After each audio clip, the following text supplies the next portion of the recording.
Welcome home to a home made homier with Baird Brothers Fine Hardwoods. Inspiration starts at BairdBrothers.com and is turned into reality when high-quality hardwoods are delivered right to your home. Baird Brothers has the latest design trends, shiplap and skinny lap interior siding, antique oak rustic flooring, and, well, you'll find them all at BairdBrothers.com. Ordered easily, delivered conveniently, enjoyed comfortably. BairdBrothers.com.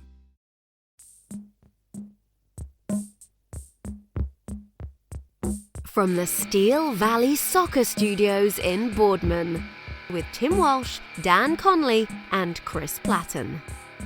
This is Pitchmen. Playoff edition.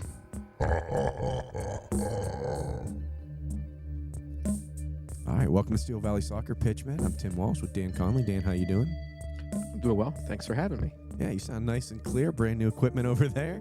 Yeah, I feel like a first world person now. It feels kind of nice to have some good equipment. So I hope the contents of what I say sound as good as That's how you coming sound. from Yeah, them. Yeah. absolutely. All right, today we're going to talk about the playoff picture in our area. First, we're going to always start with the girls' side of things. We're going to look at Division 1. Dan, if you have yours up there, we're going to look at Division 1-1.1. I kind of just broke them up. We have teams in 3 different districts. So the first one here, number 1 seed, Walsh Jesuit. Is there anyone else you like in this district, Dan? I mean, I like Howland, but that's to say that they're not in the same class as far as I've seen this year as Walsh is. And it's weird. I feel like you just pencil Walsh in as district champions every year in Division 1. Walsh Why knows is that? what they're doing. I don't know. I always root for them secretly.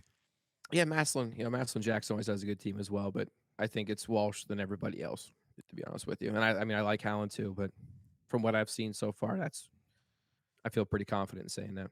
Correct. So Howland beat Lakeside convincingly, and they have number 9 seed Glen Oak coming up. I think tonight, actually. They're playing right now. As we speak, we're here on a Thursday. We just checked in with some scores. Boardman going into overtime. Boardman girls. We'll talk about them in just a minute. But yeah, Walsh is just head and shoulders above everybody else. They're the number 1 seed. It would take something incredible for them not to win districts. Right. Fitch bowed out, losing to Riverside 3-2. Bree Jokey with 2 goals there. You know, season was probably not what they all wanted to be, but there's always next year. Outside of that, Howland is a very good team, especially in our area, but Glen Oak, it's a toss-up. We picked Glen Oak to beat them in our little predictions. It could go either way, but even that, and then Jackson next, and then Walsh next. It's tough sledding in Division 1. Oh, it's an animal. It's an animal in and of itself. So All right, Division 1-2. Who do we have in there? We have we Harding. have Green. I'm sorry. Yeah, you're right. Green is the number 3 seed, but Harding is a team from around us that's playing. They beat Ellett at home, and right now they are facing number what is that seed there? 4, Twinsburg. Thank you. Your eyesight doesn't get any better. It when doesn't it's get better a when foot in it's front of you. right in front of me. Man, I really might need glasses. Twinsburg is very good. Number 4, Green, number 3, won the Federal League. This is a tough bracket to be in. Very much so. You know, it's obviously you avoid number 1 seed Walsh, but Green and Twinsburg, I feel like if they play each other 10 times, it might be a 5-5 split, maybe a 6-4 split. Mm-hmm. Both of these teams, you compare common opponents, and they both have beat the same teams. I think they both have a loss to the same team. So Twinsburg at 4, Green at 3. That's a tough call. You know, we picked Green. Top to bottom, this I think everyone else tried avoiding Hudson and Walsh, and I think everyone else tried filling in this bracket here. So Yeah, and Louisville coming in, they had a very nice season too, beating a lot of big teams. They're probably going to face up Green next round, but they still have Eastlake North, and Green has Stowe. So that's and Mentor's also here too, and Mentor's a good team as well. Yeah, don't want to count them out. One of the biggest schools in Northeast Ohio. All right, so we got 2 out of 3. Third one. Who do we have from our area in this? We have Boardman, who right now is, again, going into overtime with Hoover. Who else do you like in this bracket? I feel like it's just easy picking the favorites here, but Hudson's the number 2 overall seed in Division 1, Northeast Division, I should say. They're a juggernaut, just like Walsh is. They got Lake, who's pretty decent, but then Solon as well. Solon is a team that's like, it's weird. The Solon girls and the boys teams, I feel like they beat teams convincingly, teams that I think they struggle with. And then they lose to teams I think they'd have no issue beating. And both the boys and the girls team have inconsistent results, but if they play their A game, it should be Solon and Hudson that meet in the district championship. Boardman's got a good team. They got a pretty decent matchup. Like you said, they're tied as we talk right now with Hoover 2-2. Unfortunately, the winner of that game gets to play Hudson. So Yeah. All right. So sorry, got sidetracked there. I thought you might be getting an update. I thought I was. I got a text, but no. This one's a tough one.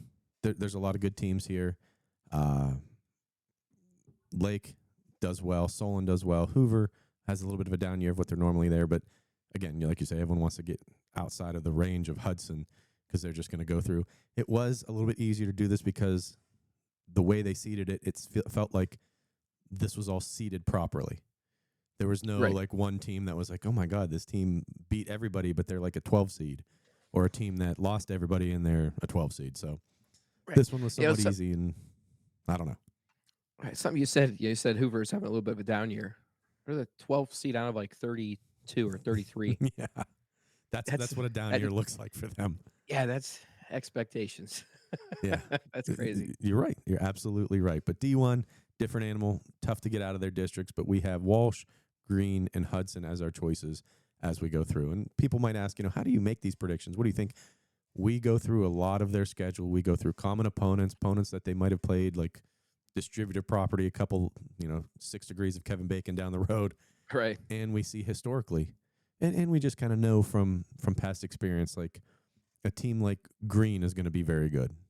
Right. On the boys' side, we picked about 5 upsets in one night, and just because we kind of know how the teams are historically. Right. It's easier to do with local teams than it is. Our districts kind of spanned, and the Lake Erie side of Paynesville and Ashtabula and stuff like that. So we may not know those teams up there as well as the ones from here, but we can make pretty good educated guesses. And so far, I think our percentage is showing that. Yeah, 85% so far. Yeah, way to get that in there. Thank you. All right, let's go to Division II girls. Let's do Division 2.1 is what we call it. We have the number 1 seed Canfield in there. Who else do you like that's meeting up with them in the district final? I feel sorry for anybody that has to meet up with them to get to the district. But, Streetsboro, they're number 3. They got a good team. Good. I wouldn't say great, but you never know what happens from game to game. One team may have an off night or whatever it may be. Niles is in there. I feel like the opposite of what I said before. I feel like a lot of teams kind of try to avoid this district right here for sure. If they could, and you could tell the 2, I think the 4 on the other side, absolutely. 5, yeah. You see West Geauga is going to play Canfield next. Niles bowed out to Perry not too long ago. Girard lost to Canfield in a 10-0 game, I believe it was. I mean, how about that new rule, too, while we're going through this? That once the second half starts, if one team's up by, 8 goals?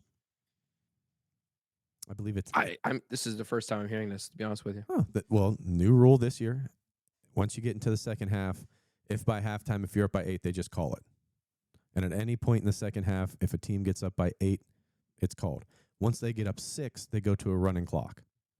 So you're saying we're not going to have any more 25-0 playoff wins? Well, you'll look at it, you'll see some. Absolutely, I just got that. You do have some 11-0, 12-0. You're like, how did that happen? Those are all first half goals. Right. So if one team is just completely outmatched, just get it over with, throw the towel, and be done. Yeah, my quick. What I think about that here is, I actually like that. You don't have to. I mean, I kind of like throwing your underclassmen and getting them some experience, but if you can get in there first half, get work done, and get out of there early, save your legs, save your players, and live the fight another day, I actually don't hate that at all. I like that rule. It gets rid of, like you said, the 25-0 games that we've seen in the past. My question is, do the referees still get paid for the full game? Oh, they are. Oh, absolutely. If there's a lot of things that are unknown, that is known. All right, let's go to Division 2.2 is what we call it. We have West Branch, the number 2 seed, coming out of that district. Dan, tell me a little bit about that one. Yeah, this is more of a stacked district here. Yeah, we have the number 2, 4, 5, 6. 7, 8, just 9, about 10, everybody's just in over here. Yeah, we have West Branch taking a district, but it is not an easy route at all. They're gonna have to face Alliance in the district semis to get there. perceivably, I should say. Yes. Then you got Berkshire. We saw them earlier in the year when they played Champion. They also got Kenston, who's got a very good program up there. Yeah. There's It's a lot of good competition a here. lot more parity here, I think. Yeah. And I do think West Branch wins their second consecutive district championship. Also, the first two in school history for the girls program. Right. Which, again, with all the success they've had in the last couple years, and it's interesting to see that they hadn't won until last year because they've had so much talent. It's just tough to put together, especially in Division II for girls. Yeah, and I think the fact that they have this new playoff format for districts helps them because you're not always going against Canfield to win your district and stuff like that. You get to spread the wealth a little bit and pick where you want to go. And I know West Branch is going to wish they had all systems go, all the bullets in their gun for this. But I think since they play, I want to say this is not a drag. I always say they play simple, which means it's easy to play.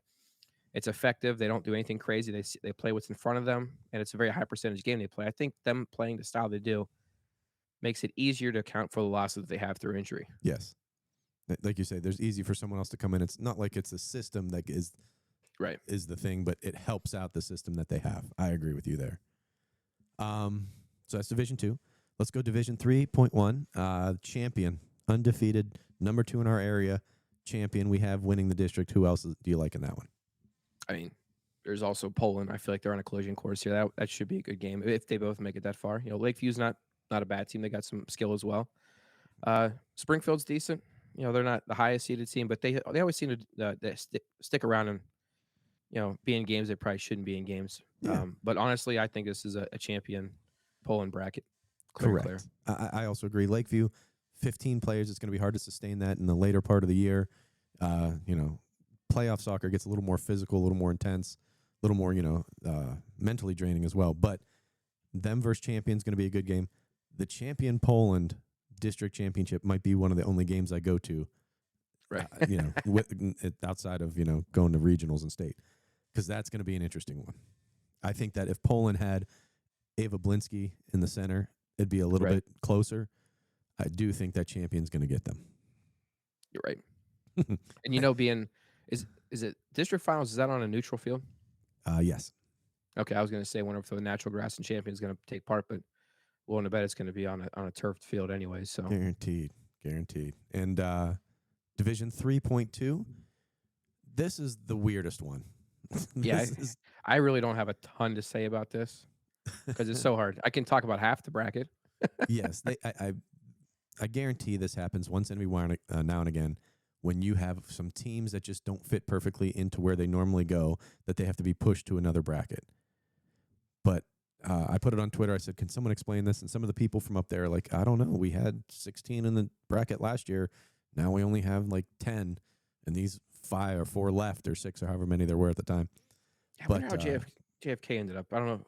JFK ended up in this bracket. I think that some people were trying to avoid Akron-Manchester. I believe Akron-Manchester might have been the number 2 seed, if I'm not mistaken. Right. In this. That's not entirely true. Yeah, there's no number 2 unless you Bishop Rosecrans. But there's there's a 1 through 4 in that, and then there's a 6 and another 4. And the game that has already happened that I want to talk about is Crestview girls beating United. That one we did not have. We had United going all the way to the district championship and facing Tuscarawas Valley, which is so tough for me to say. Yeah, that's a bracket buster there, if you want to say, kind of with United going down. But that does just show that's why you play the game. Was it Al Pacino any given Sunday? Mm-hmm. Literally any given Sunday, anybody could win. So you never know what's going to happen. JFK, Mooney beating JFK. That was a surprise. It's not a crazy upset. I think you said it. You said this to me via text message. JFK didn't play the best schedule. They played. Had a lot of cakewalks. Mooney played a little bit harder of a schedule. I think that may have prepared them, like you said, for the playoff time. So, we just got message. Second overtime for Boardman and Hoover as we do this, but Crestview, an 11 seed, beating a 4 seed United. I think score was 2-1. Close game, but Mooney beating Warren JFK, a 9 seed versus 6 seed, couple upsets. Who you play during the regular season can definitely get you prepared for playoffs, and I think that's what we saw here. But we do think that Tuscarawas Valley, God, why stop making me say this? I think they're going to win it all in that district. I'm sorry, who do you think's going to win it? Nope. So let's go to the boys' side of things. Pitchman is brought to you by Radio Valley Soccer wants to thank one of our sponsors, North Jackson Hydraulics. North Jackson Hydraulics does industrial and commercial repair of hydraulic pumps, cylinders, and hoses. Thank you so much for them for what they do. Did you miss the last Youngstown Phantoms hockey game? Catch up with the Dump and Chase podcast. He's a pretty big guy, and he was the only one with hair. I am, of course, talking about assistant coach Brandon Gawkin. Brandon, welcome to the show. Thank you so much for all your support. It's great, the stuff that you guys do and how much coverage you bring. I know we appreciate it a lot as a coaching staff, and our guys really appreciate it. So thank you so much for putting all this hard work in. The Dump and Chase podcast, Wednesdays at 5, right here on Western Reserve Radio and the iMedia One network. The boys side, Division 1.1. We have number 2 Hoover as the winner in that one. Who else do you like, Dan?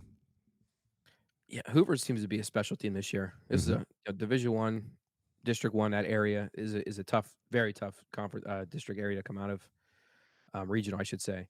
And this Hoover team is special. They've been, we saw them in the summer. They looked really well then. University's another team that's pretty good. And you also have like the normal like Stows that also have decent teams. But I think this is very telling. You have the number 2 seed in Hoover, number 4 seed in University, and the number 8 seed in Stowe there. Everybody else is about 12, 15, 20, 30. Correct. So it seems like everyone tries to avoid Hoover in this. Yeah, Hoover and University. I think University is better than a 4 seed. It's just how happens that some of the people had better records. Kent Roosevelt, I think, got a very favorable draw as a 12 seed that they got a bye. Then they got New Philadelphia, which is no slouch, but they're a number 23 seed before they hit Hoover. I don't know why I just thought of West Philadelphia, Philadelphia, born and raised. Yeah. I heard it too. Division 1-2, we have the number 3 seed Hudson winning it all. Dan, what else is in this district? Actually, I thought everyone was a vote Hoover, but I was wrong. Nice. You have Hope in number 7. You also have Twinsburg's a good team.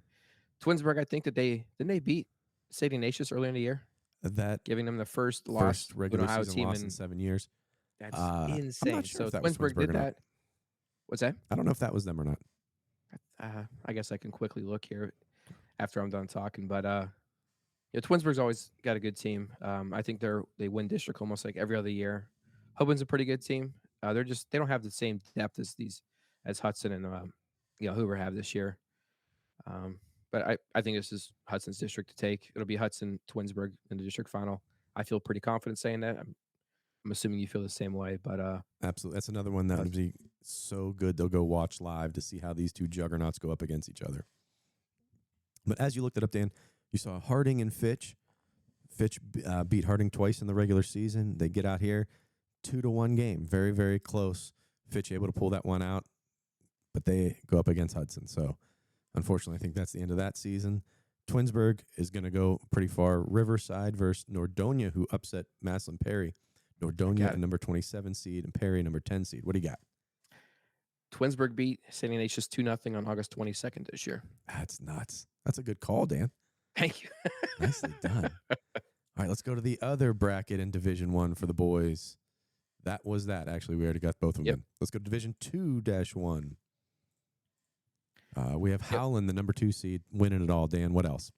Right. We have a Howland Mooney matchup in the district finals, and that's for Mooney, they've been Division 3 for how many years now? They've been a state title contender in Division 3, and you move up in weight class, you move up in Division 2. Now just to win your district, you now got to beat Howland. Yes. Good luck with that. That should be a very good game. They tied earlier in the year when we went and watched them play. You also have Hubbard. Hubbard tied a Howland in the regular season as well. So they're no slouch either. Poland seems to be playing better. I don't think they have the same depth as the other teams do to contend for the district, but they have a puncher's chance. But this is all leading up for a Howland Mooney rematch for the district final. Yeah, Hubbard a very good team. Howland a very good team. Mooney good. Poland finding their stride now. Beginning of the year was a little bit rocky with some injuries and some pieces that left that they got to fill in. But I think Coach Garkar did a good job getting them back on track. Got a 6 seed here. Mooney, Howland. Howland is just a different animal in the playoffs. Right. You think their defense is stingy in the regular season? Good luck trying to score against them in the playoffs. Yeah, they dial it up just a notch or 3 in the playoffs. That's what we think gives them the edge to make it to a district championship. Mooney, again, a very, very good team. Unfortunate that they got to run into Howland before getting out of districts. Right. And then we also saw that goal from Gerard in the Gerard Lakeview game. The goal in Yeah. overtime that was submitted to us. I can't think of who. Whitfield, I believe. Yeah, scoring. That was a scorcher. That The was top a net right there. great turn. That was a great hit, like textbook form on how he did that. Let's go to boys division 2.2-2, whatever I want to keep changing it and calling it. We have number 3 Harvey and number 1 Campfield playing in the district title, and Campfield taking it all. Right. And Canfield right now, they're playing exactly the opposite that they were in the beginning of the year. Beginning of the year, it's crazy how things work out. We saw that first game. We saw the talent. We knew they had talent. We saw the speed that they had. It just wasn't all put in the right spot yet. They didn't really gel. And right now, it seems like Canfield's playing the best soccer, which is what every team strives to do, is be playing their best soccer when the games really do matter. And Harvey is a weird team. I faced them twice when I was coaching. They're like Georgia Tech and the old triple option days in college football. They play a different style of soccer. It's not a crazy 4-2-4 formation. They just play very individualistic, fantastic foot skills. They're a hard team to play against, but they also have Kenston. Kenston's a good team. Yeah. NDCL, Kenston, did they play yet? They have not. I believe they play tomorrow. Tomorrow's Friday. They play Saturday. Okay, I know Notre Dame Cathedral Latin. I know they're a 15 seed, but I think they're much better than what the seeding says they are. Yeah, they upset Streetsboro. That was an 11 seed. But I think Canfield's the team to beat here. Salem goes up against Marlington. Marlington is sneaky good. I think that they flew under the radar a little bit this year with some of their losses that they had, but I think they are better than what it says as a 7 seed. Like you say, Harvey is gimmicky. Harvey will do that, like, not traditional playing against you, and you kind of have to figure them out, like you've mentioned in the past. This is going to be an interesting one. Canfield, we think, does take it, the cake. Right, and Harvey is just like Canfield. They're very athletic and quick. I think those teams both match each other very well in a lot of aspects of the game. But Canfield plays the game the right way. Mm-hmm. They move the ball around. They do stuff like that. Harvey's more, like I said, a more individualistic. 2 passes, go to goal. And Canfield has probably the most team speed of any team we've seen this year.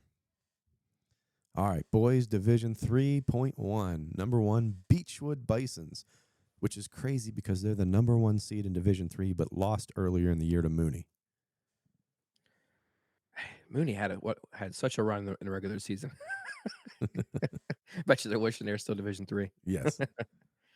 But we have Beechwood. We have a matching up against Badger in the district finals. Columbiana's in here. We've seen them. They got some good players. Champions in here. Yeah, a lot of these games are going on right now. Beechwood, Liberty, Mineral Ridge, Columbiana. I believe Mineral Ridge just lost to Columbiana. Badger and Pie Valley, and Champion and Crestview. And Crestview can be sneaky good too.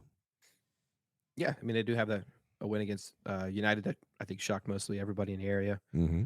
But overall, I really feel this looks like Beechwood's bracket to lose, and we think Badger's going to be meeting them there in the finals to see who wins this district. Should be a good one. They got 3 divisions, 3 brackets in Division 3 for boys. The middle one, we have number 3 United? Number 2 United. Jesus, I can't read.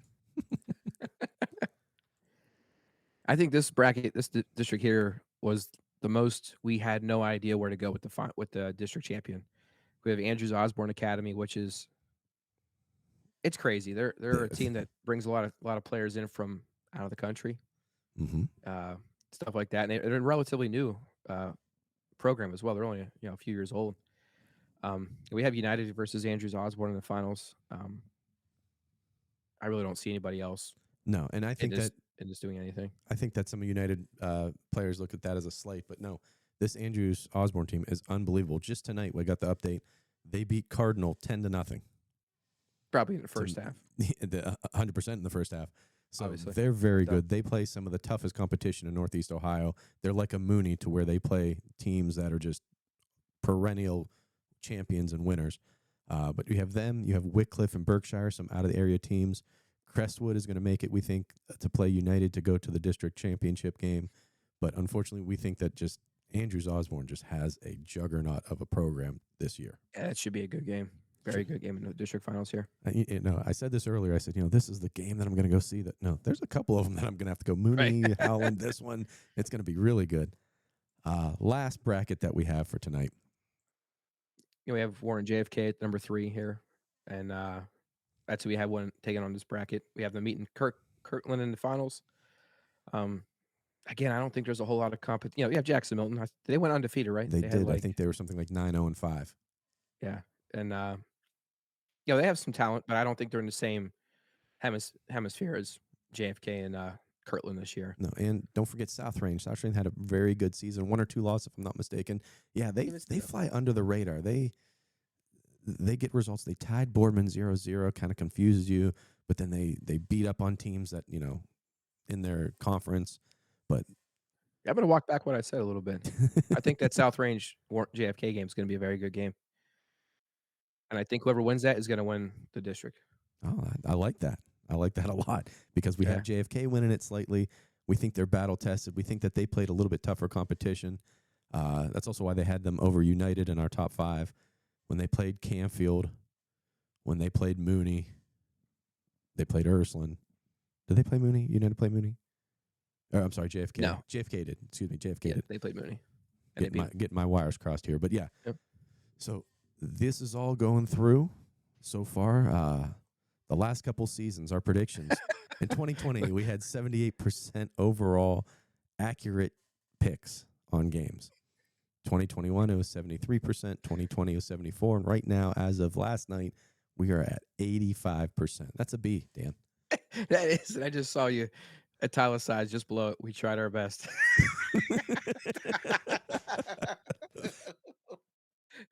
Because we do, man. Because you never know. You look at a team and you're like, man, they played each other a week ago. Edgewood versus Jefferson. Jefferson had the winningest season in school history.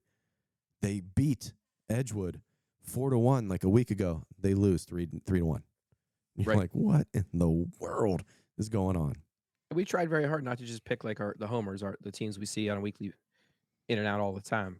We really put effort into picking who we thought was going to win if both teams played their full ability. And so we're not slighting anybody locally by not picking you to win, but doesn't mean you're a bad team. We just think there might be a better team that night. I mean, if we look at last night's picks, who do we have? We had Boardman upsetting Washington. That's a 31-30. We had there's a couple upsets. I forget who we picked exactly. That we had Fitch Harding. Oh, we had Boys Green side. beating Chardon, Fitch beating Harding. I think there's another one here that I can't quite find. Go figure. As soon as I say it, I'm like, nope, can't find it. Didn't happen. No, because I saw it when we were going through these things here, and I agree. Now I can't find it either. Liberty over Brookfield. That's another one that's an upset. But,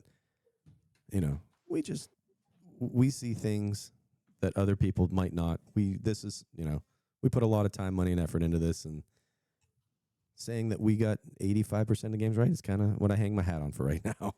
Right. we tried our best. We tried our best. Let's get a soundbite of that. Yeah. Instead of Top net is the best net. now we're just gonna have we tried our best.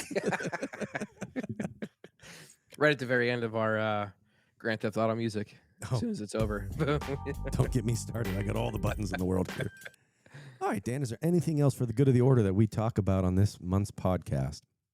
No. I mean, this has been a fun year. I've had a great time all year doing this. It's crazy that we're talking playoffs and wins and predictions. And it feels like we just started talking about the preseason, and it's already here. Yeah. In a couple weeks, it'll be all over. But many teams are meeting their demise this week, so it's over for them. But look forward. This month we have this podcast. Next month we're going to be interviewing Ashley Cuba of Mooney fame back in 2008. Going to get her in the studio and interview her. And then we have to talk about our showcase game. When we have November 12th, the boys and girls, everyone's kind of committing to us. We're going to have 30 of the best boy players, 30 of the best girl players. We're looking at possibly having it be Mahoning Valley versus Trumbull with Crestview. Let me try this again. Columbiana. Go to 2. We're going to have Mahoning County versus Trumbull with Columbiana County filling in any blanks that we need there. And it's going to be a lot of fun. We're getting shirts made. I'm going to talk to Trollios out of Boardman on Southern Boulevard that does our shirts. We have Lally Pipe and Tube that gave us money for our awards. Those are ordered and in. Field's already, registered in our name, so we're all set and ready to go to fire on all cylinders. Yeah, and again, we're looking for goal celebrations this year too. Something to make a mark, You took the words out of my mouth. That the one time you guys are allowed to celebrate. Can't do it in club, you'll get carded. Can't do it in high school, get carded. We want to see dances, coordinated events. Heck, if you need to let us know about music, we'll play the music for you to get your stuff done and in your celebration. And if a ref happens to card you after doing it, we'll card them. Yes, we'll bring our own cards and throw them out. But we're going to have 3 refs there. Holly Herholtz is going to help us out and pick 3 refs, get them there. We're going to honor them, hopefully, in between games, because referees do a fantastic job, and they don't get a lot of the accolades. It's only people on the field that never win a game. I've never heard it put that way. I don't know what to say other than that, but I've never heard anybody say the referees are the ones that don't win a game. Well, Dan, the final is in. Boardman, winner over Hoover in girls soccer tonight. I got nothing else. You got nothing else. Thank you for listening to the podcast. We'll catch you next month. Thank you for listening to this episode of Pitchmen, a Steel Valley Soccer production. Email us at steelvalleysvs@gmail.com to give suggestions, corrections, or any comments you want us to hear. For more information, go to steelvalleysoccer.com. What do you think, Chris? Ugh.